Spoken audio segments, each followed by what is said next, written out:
First contact with fury. Science officer Zixar stared at the holographic display, all three of his crystalline eyes widening in disbelief.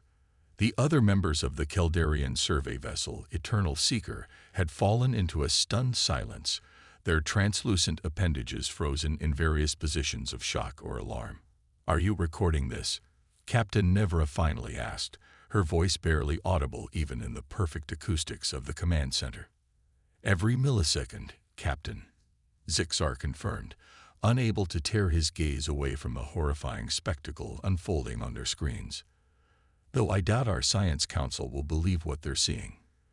The main view screen displayed a real-time feed from an unmanned probe they had dispatched to the asteroid belt of a seemingly unremarkable yellow star system.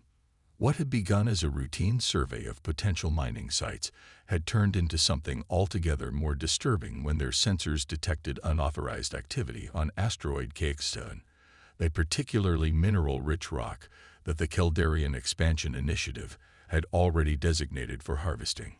The unauthorized activity, as it turned out, belonged to humans, a species the Keldarians had observed only from a distance and classified as a moderately advanced, pre-galactic civilization confined to their homeworld and its immediate orbital bodies, or so they had thought.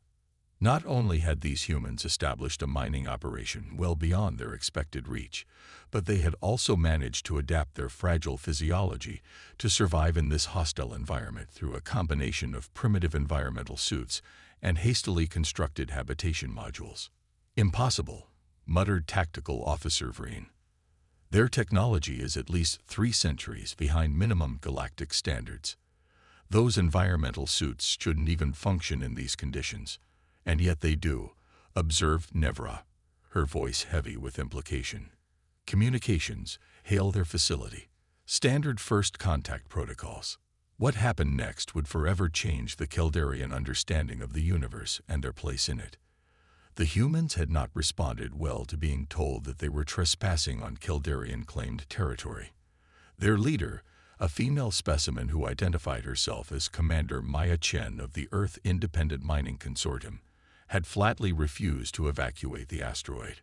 "This rock belongs to whoever works it," she had stated, standing firm despite the obviously superior technology of the Keldarian vessel hovering above their facility. "We've spent 2 years establishing this operation. We're not going anywhere."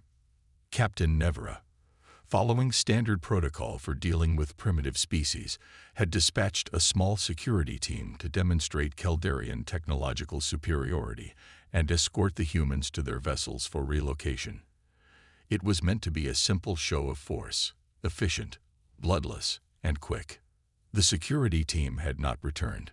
Now the command crew watched in horror as Commander Maya Chen, seemingly separated from her team during what should have been a peaceful evacuation, fought hand-to-hand with one of the Keldarians' most feared security assets, a biomechanical enforcement unit designed specifically for intimidation and non-lethal suppression of resistance. The enforcer unit stood over 2 meters tall, its exoskeleton composed of carbon-reinforced alloys that could withstand direct energy weapon impacts. Its 4 upper limbs ended in restraint generators capable of immobilizing most known sentient species. It outweighed the human by at least 200 kilograms and possessed reaction times 3 times faster than the average Keldarian soldier. And somehow, impossibly, Commander Chen was winning. "How is she anticipating its movements?"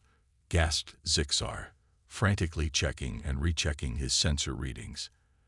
"That's the 4th attack pattern it's initiated, and she's countered everyone." On screen, Maya ducked under a sweeping limb that should have incapacitated her instantly, rolling with a fluid grace that seemed impossible for such a seemingly rigid skeletal structure. As she came up, they saw she had somehow acquired a piece of mining equipment, a plasma cutter designed for breaking down ore deposits. "Warning shots only," barked Nevra into the comms, but her order came too late. The enforcer unit fired its stun projector, a weapon calibrated to overwhelm the nervous system of most carbon-based life forms. Maya took the hit directly to her chest. She staggered, dropped to one knee, and then, against all physiological logic, stood back up. Impossible, whispered Vreen. That discharge would incapacitate a Juraxian stone beast. Look at her eyes, Zixar said, zooming in on Maya's face. There was pain there certainly, but something else took over. A transformation that sent chills through every Keldarian observer.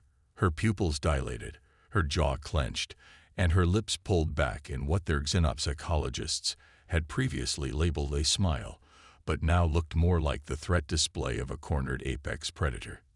That's not natural, murmured Communications Officer Lisset. That's not survival instinct.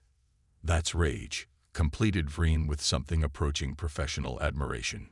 Pure, calculated rage. On screen, Maya had activated the plasma cutter, its superheated edge glowing a dangerous orange. When the Enforcer unit moved forward again, she didn't just defend. She attacked, driving the tool into a joint seam in the unit's armor that she couldn't possibly have known was there. The unit's armor began to smoke and melt. It attempted to retreat, recognizing the threat, but Maya pressed forward relentlessly, her movements becoming more confident despite the injuries she had sustained. She's learning, Captain Nevra realized with mounting horror. Look at her movements. She's adapting to its patterns, identifying weaknesses. Even in this state of extreme stress, her higher brain functions remain active. The Enforcer unit deployed its most potent defense, a localized electromagnetic pulse designed to disable all technology within a 3-meter radius. The pulse fired, and Maya's plasma cutter died in her hands.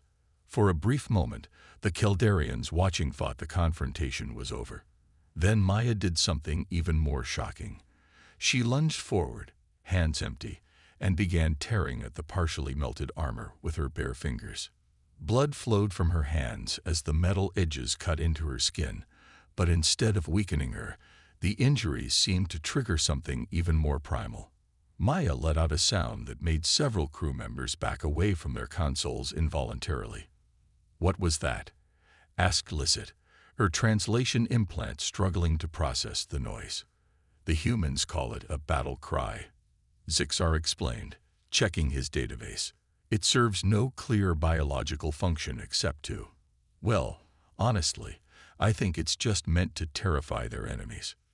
Well, it's working, muttered Vreen, who had faced armed resistance on 17 different worlds and suddenly felt he'd prefer any of them to the blood-covered human on screen. Maya had found a vulnerability, a sensor cluster on the Enforcer unit's neck joint. With a precision that seemed impossible given her injuries, she drove her fingers into the narrow gap and tore out a handful of circuitry. The unit shuddered, its movements becoming erratic. What followed was methodical destruction. The human systematically attacked each joint and sensor, using the unit's own superior mass against it, letting it damage itself as it tried to capture her. Within minutes, what had been the pride of Keldarian security technology lay in pieces, its core systems exposed and disabled. Maya stood amidst the wreckage, chest heaving. Blood, both hers and hydraulic fluid from the Enforcer, covering her environmental suit. For a long moment, she simply stared at the destroyed unit, then reached up to activate her helmet comm. Chen to mining team. The visitors have decided to reconsider their eviction notice. Maintain defensive positions while I escort the remaining representatives back to their shuttle. From somewhere off-screen, other humans emerge. The mining crew, each armed with repurposed equipment that had somehow been transformed into makeshift weapons. Behind them came the Keldarian security team, their advanced armor damaged, their postures submissive. On the command deck of the Eternal Seeker, Captain Nevra broke the stunned silence. Zixar, update the species assessment immediately. Humans are to be reclassified as Class 7 potential threats. Class 7, gasped Lisset. But that's the same classification as the Vorax Dominion, and they're genetically engineered for conquest. These humans are natural, said Nevra grimly. A species that can defeat our Enforcer units with mining tools isn't just dangerous because of their technology. They're dangerous because of how they think. On screen, Commander Chen was organizing her crew. treating injuries, and reinforcing their defenses, all while keeping the Kildarian security team under guard. Despite losing significant blood and sustaining injuries that would have incapacitated most sentient species, she worked methodically, her hands steady. "Remarkable pain tolerance," noted Zixar. "Look at her vital signs. She's ignoring multiple fractures and contusions." A cosmic storm alert flashed across their sensor displays, interrupting their observations. Massive radiation waves from the system's star were heading toward the asteroid belt. A normal occurrence in this region, but potentially devastating for unprotected vessels. "Captain," Tactical Officer Vreen reported urgently, "the storm will hit in approximately 1 standard hour. Our shields can withstand it, but the human facility appears to have only basic radiation protection." Captain Nevra stared at the screen, weighing options and consequences. After what felt like an eternity, she activated the ship-wide communication system. "This is Captain Nevra. To all Kildarian personnel, prepare to render assistance to the human mining facility. Transfer our portable shield generators to their structure and evacuate any personnel who wish to shelter aboard our vessel." The command crew stared at her in disbelief. "Captain," questioned Vreen, "after what they did to our security team." "What they did," Nevra replied quietly, "was defend their home against what they perceived as invaders. We initiated this conflict through our presumption. Now we have a choice: leave them to die and confirm their perception of us as enemies, or extend a hand in peace and perhaps gain an ally rather than an adversary."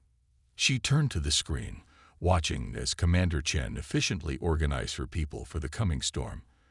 Unaware that a much greater storm was brewing in the galaxy, one that would forever change the course of both their species.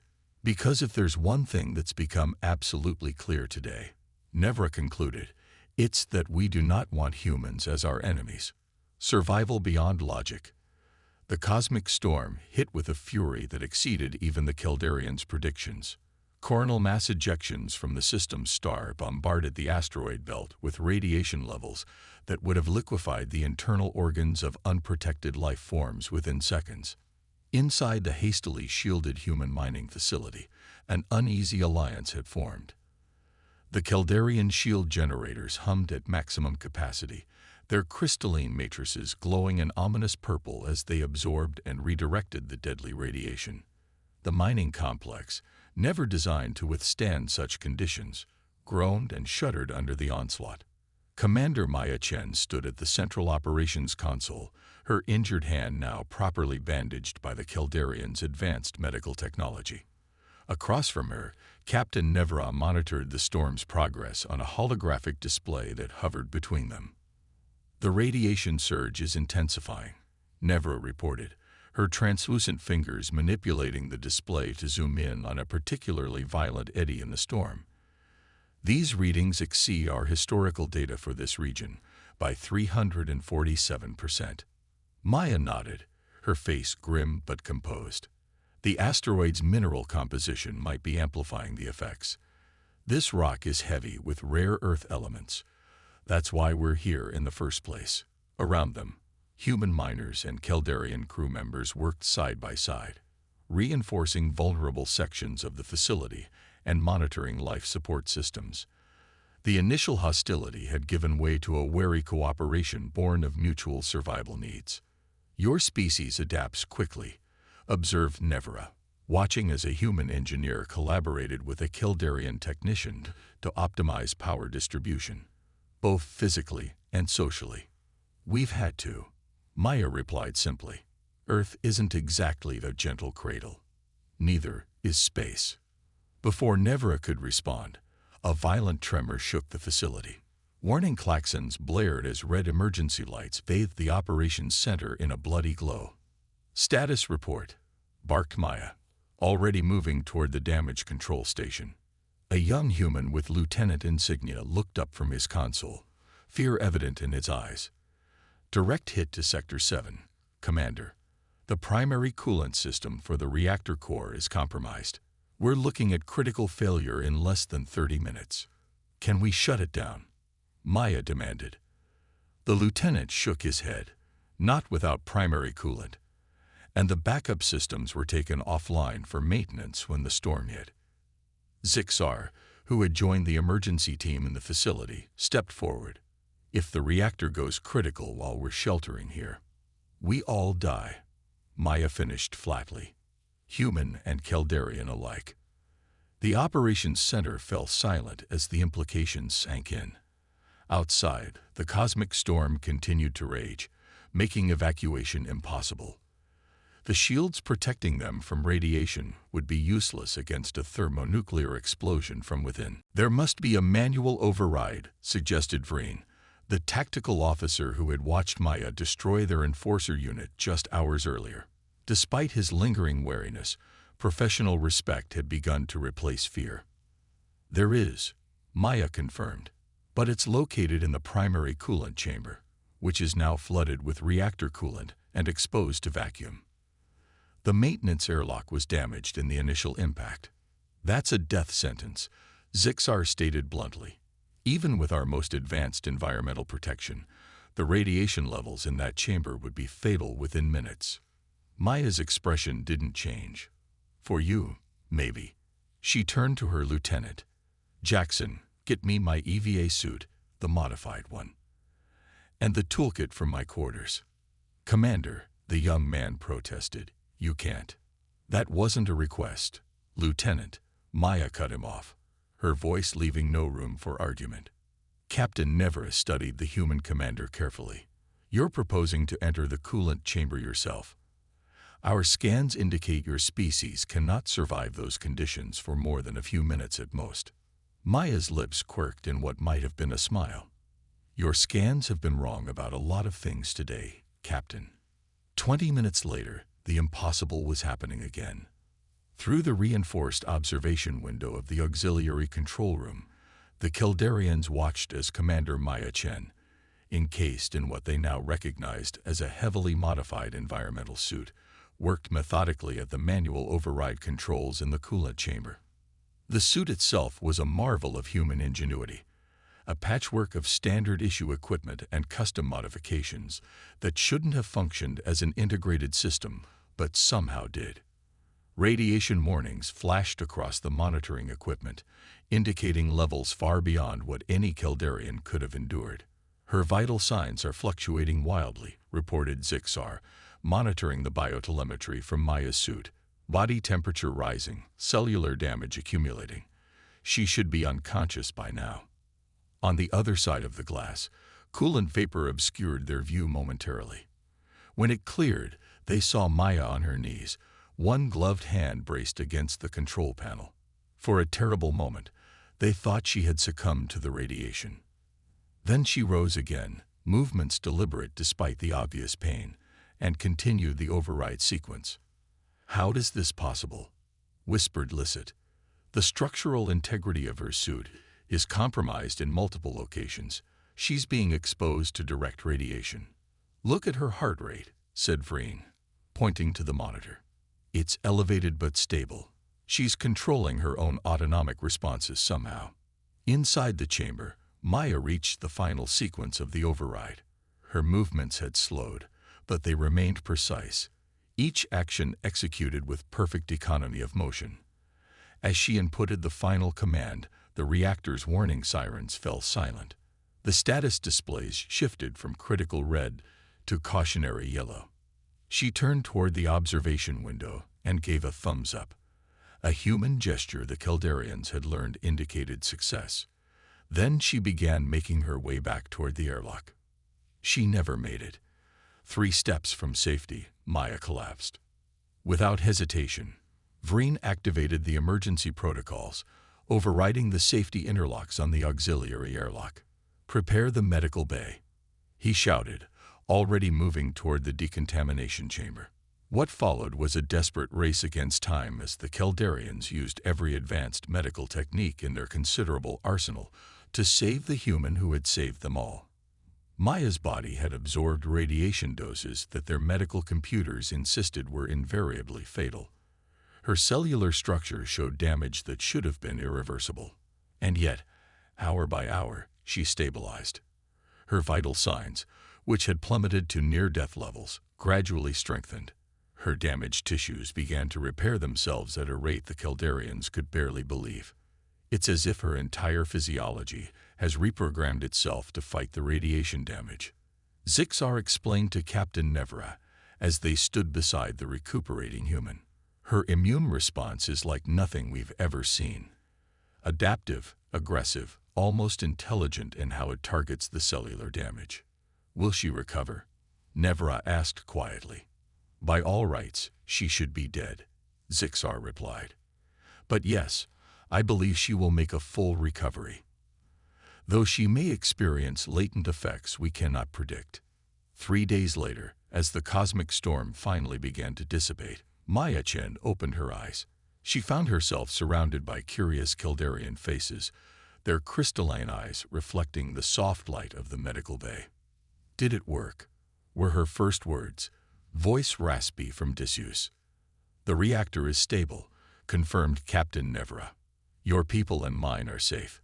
The storm is passing. Maya nodded, wincing slightly as she tried to sit up. Good. That's good. You should not be alive, stated Zixar bluntly. No sentient species could have survived what you endured. A weak smile crossed Maya's face.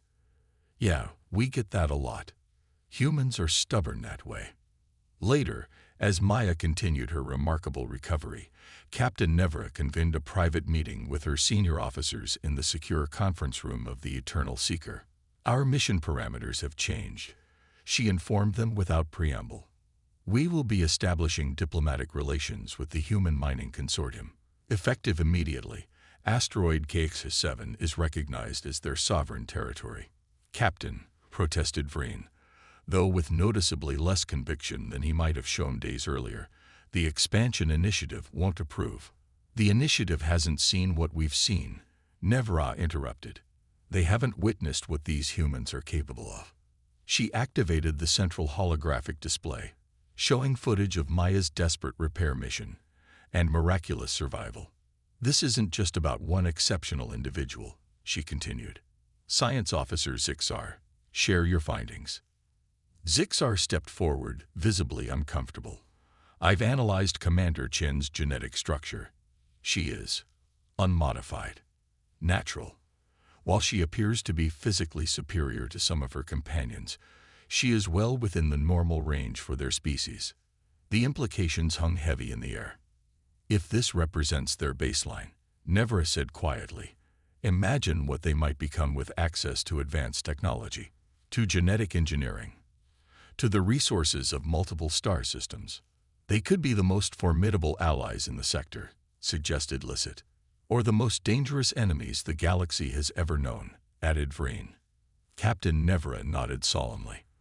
Which is precisely why I have already transmitted a priority message to the High Council, recommending immediate diplomatic recognition and technological exchange programs. The humans have demonstrated both their capability and their character.